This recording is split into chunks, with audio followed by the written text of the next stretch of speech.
Talofa o lo ingo Agnes Fitusa o whanau mo'ola I Samoa. Sa whanau I tono tala le ai sa tala ilo misionga I le California Oakland San Francisco Mission I le tausanga lua fesu matolo na I lua fesu mafa. O wao sa o wola mo o whanau tono tala le o lo o grandma o yele sam whaona avea ma pioneer tono shumato ainga. Ma o yele sam whaona ala maile tala le tono il mato ainga.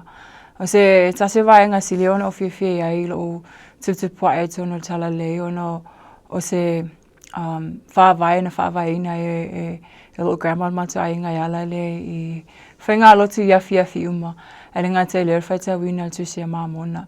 O te lo se tasina o wala sam whaiona so swani e te awa inem whaiona o mawai se moli mau tua winga le li whaole iskiriso. Ele ngā te leo ele tala le o tato te mawha lang. O te masalo sa o iwi lava na o whanau tono tala le sa mo I lava sa te role teimi sam whaona mawai a ulo ia lava li liu ma le I tono tala le o le vai teimi le sam whaona na mo liu lo grandma luafe su ma tolu ma luafe ma le tolu ma o ina sam whaona o lui tawina lo ne lava tangata I le whaona o so e atili ma I o malama e tu sai ma o onga tala le li whaola. Ele ngata le tā ua o le a onga tala le whaona o ina I tātou I le whaiona whaavavau a inga. Ina o maliu lo grandma ina ana amatai ona o whatuina se sini ina ima whaiona o whaitau le tusia mamona mai le amatanga se I o lava le whai unga. Ewi lava sa o wola tono se ainga whaitau le tusia mamona te leo teimie o kam whai lava e whai se excuse ina whaona a wani o whaitau ina tusia mamona malo ainga. Aina o sau whai lalo ma whaongale teimi whaitau le tusia mamona ma su e moa u lava ia. O ina sa o mauaile anganga ma o ilo aile moni ma le wha maoni o tala le o te maalangi. O se anganga po o se langona ile mwhaona whaamtalia o na o se langona sa o ia te au I le teimi na o whaitau wina ile tusia mamona.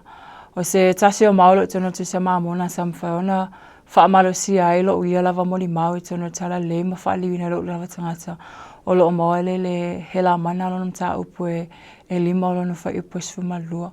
O lo mwhaona tala o ino ina winga ile whatu ino o tato, por whawai ino o tato o whawai runga ile papa o le li whaola Yesu Kiriso. O ina sa amatai ona o whatu ina se sini ne mwhaona o tau su e atili ma o malama atili tu sai ma o ngal tala le. Talo mai lava ina lava vai temi luafe mai tolu se pa ia le luafe sfu malua.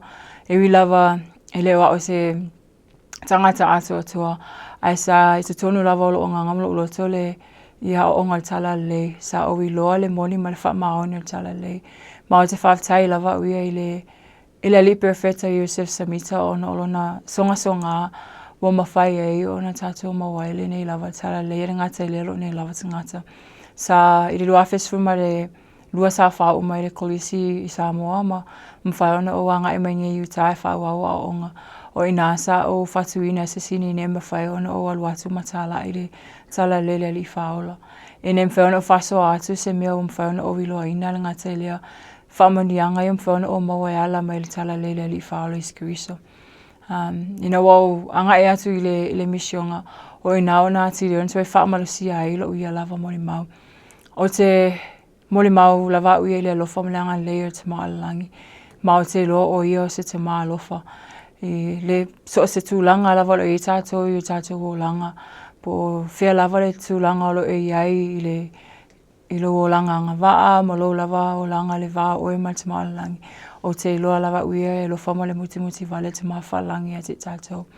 A walo na lo fole sa imwhaona ia tu ina mai e lo na lo pele Yesu Kiriso. Ine mawhaiona ia malium whalava au mo I tātou.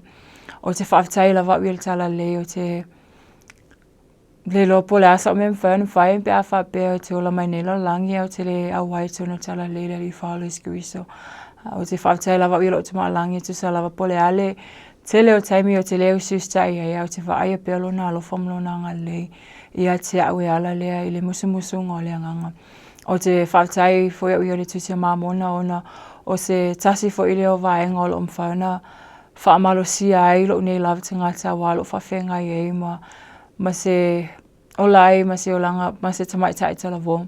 Te loa le se olanga whaingo fie le avia ai, ma se talavo le te le ma le ano noa i o le fili ma ti a polo, ai o te mole mau lava ui a ili nganga im whiona, maua ma le tusi a mamona.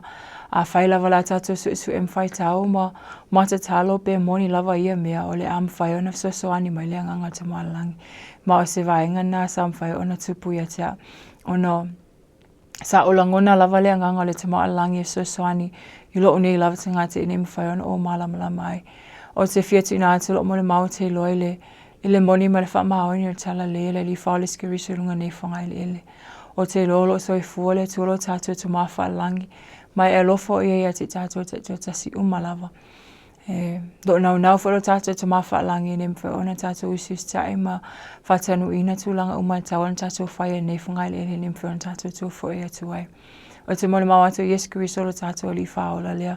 O ia lea sa ma li whaalava au nem wha ona tātua maua le mo tātua lewa noa i nem wha ona tātua salamo ai ma im whai ona tātua tu e fo ia tu e whaatasi ma lo tātua tu maalangi ngā te leo tātua ainga. O te lor tu se mamona o se tasi leo o moli mau e winga le li whaole Yesu Kiriso. Ma o i nāsa am wha ona whaamalo si ai fo ila uia moli mau mu whalau e te le ina ilo o malama lama e winga ai ma tu sai ma o ngal tala le. O te loa mwheon whaavao tātua a inga i ala tala le li whaole Yesu Kiriso. Ma o Yosef se mita o ia leo se perfeta. Na fili el te maalangi i nei mawhai ona tu e fota ina le tala le ro tātua vai taimi. O Thomas as Monson o ia leo o se perfeta fili i nei mwheona ia te e tātou lunga nei la whangai lele. A whai lava e se o lo o tu whesilingia lo na moni mau po se o lo tau sa ilia le mea moni o te tuina atu la o wala au lea te oine e mawhai ona e whai tau le tusia mamona ma i e te talo ma tuina atu le te mawhaalangi. O te tuina atu e te ola moni mau a whai la i whatanu ina lea lava tūlanga ma lo anganga i ai ma lo tuina atu le te mawhaalangi ne mwhai so sani te mawhaalangi i te oe. Tina tō moni mau le am whai ana so ani le nganga te maalangi e te oe. Mau i nao le ailo ai le moni o mea o malawa. Mau le ailo ai le moni o tala le. Mau le aiwa ai e fo i a whaamnianga e mawhai ona tu ina mai o tala le li whaole skirisa mo o e molo ainga. Pei o mawhai ona o wa ai fo i tono lo o langa ni ngā te leo tono lava sio ainga. O se whawhitai lava o lo grandma wao te loa. O le ama whai ona o te wa ai lo grandma i leo langa asau. Ma o te whawhitai o ono o lona nganga sa mawhai ona ia mwhai ona ia tam whai ni mwhai ona maua sio matu ainga ni whamnianga uma. O te ilo o lo se full te maalangi ma o te whai ni upu malawa sif pili Yesu Kiriso. Amen.